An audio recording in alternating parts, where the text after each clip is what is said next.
Obasan, Chapter 10. Mukashi, Mukashi, oh, Mukashi, Obasan says, holding the photograph. In ancient times, in very, very ancient times. She places the picture on the sideboard, propping it against a tin can filled with old pens. Seeing Obasan, now older than my grandmother I knew as a child, older than any person I know today, I feel that each breath she takes is weighted with her mortality. She is the old woman of many Japanese legends, alone and waiting in her ancient time for the honor that is an old person's reward. Mukashi, Mukashi. Each night from the very beginning, before I could talk, there were the same stories. The voices of my mother or my father or Obasan or Grandma Kato, soft through the filter of my sleepiness, carrying me away to a shadowy ancestry. Tonight, which story? Momotaro again? Night after night, I asked for Momotaro. What remains, as I remember the story, beyond the rhythm of the words and the comfort of the closeness, is our transport to the gray-green woods, where we hover and spread like tree spirits, our ears and our eyes, raindrops resting on the leaves and grass stems. The mountainside, hazy as Vancouver fog, is so far away that distance is blurred. The old man and the old woman of the Momotaro story, white-haired and bent double with age, move with slow, tiny steps in the whispery rice paper house. The haze makes everything one color. Even the morning glories that cluster around the well are the same green-gray. A bamboo bucket hangs from a rope. Wooden wind chimes clatter softly. My mother's voice is quiet, and the telling is a chant. I snuggle into her arms listening and watching the shadows of the peach tree outside my window. Early every morning, she murmurs, grandfather goes to the mountain to gather firewood. Grandmother goes to the stream to wash clothes. One day, as grandmother is washing the clothes, pound and dip, down over the waterfall comes a big peach bouncing over the foam towards her. What a fine peach, she says, and takes it home for grandfather. All day she waits for him to come home. When grandfather arrives, what then, what then, I say as mother pauses in this delicious moment. Sore, kara? The story never quite recovers from the excitement of grandfather's homecoming. Grandmother shows him the huge peach. Ah, such a fine momo, grandfather says, and carefully they lift it up, feeling its ripe, lush flesh in their hands. Whenever I bite into peaches, I wonder, as my lips touch the slippery, cool tang, how it must have been. I wonder as I stare at the peaches in the peach tree outside the window, changing from buds to blossoms to small green balls. Momotaro, Momotaro, what a fine young gentleman! What a gift from heaven!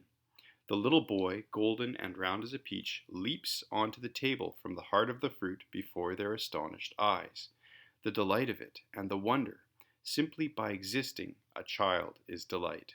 The story could end here, but mother offers the whole telling before she rolls up the tail once more, round and complete as an unopened peach, ready for a fresh feasting. Secretly, I realize I am more fortunate than Stefan because I am younger, and will therefore be a child for a little longer. That we must grow up is an unavoidable sadness. My arms are flung around mother as she lies beside me, and I breathe in her powdery perfume as she continues her chant. The time comes when Momotaro must go, and silence falls like feathers of snow all over the rice paddy hut. Inside, the hands are slow.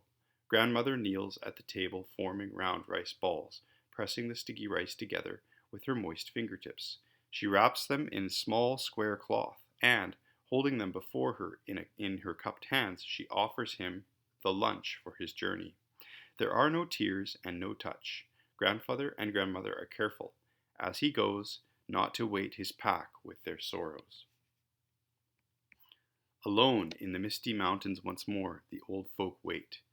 What matters in the end, what matters above all, more than their loneliness or fears, is that Momotaro behave with honor. At all times, what matters is to act with a fine intent, To do otherwise is shameful and brings dishonor to all. To travel with confidence down this route, the most reliable map I am given is the example of my mother's and grandmother's alert and accurate knowing. When I am hungry and before I can ask, there is food. If I am weary, every place is a bed. No food that is distasteful must be eaten, and there is neither praise nor blame for a body's natural functions. The need to urinate is to be heeded whether in public or visiting friends. A sweater covers me before there is any chill, and if there is a pain, there is simultaneous care.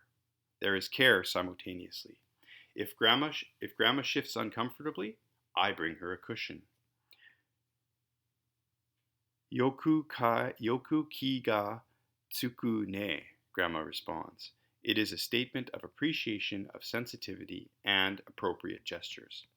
I cannot remember that I was ever reprimanded or punished for anything, although that seems strange and unlikely now.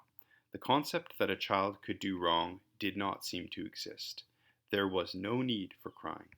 Surely I cried sometimes, I said to Aunt Emily when she told me what a quiet child I've been.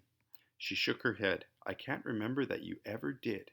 You never spoke. You never smiled. You were so majime. What a serious baby. Fed on milk and momotaro. Milk and momotaro, I asked. Cultural clash? Not at all, she said. Momotaro is a Canadian story. We're Canadian, aren't we? Everything a Canadian does is Canadian.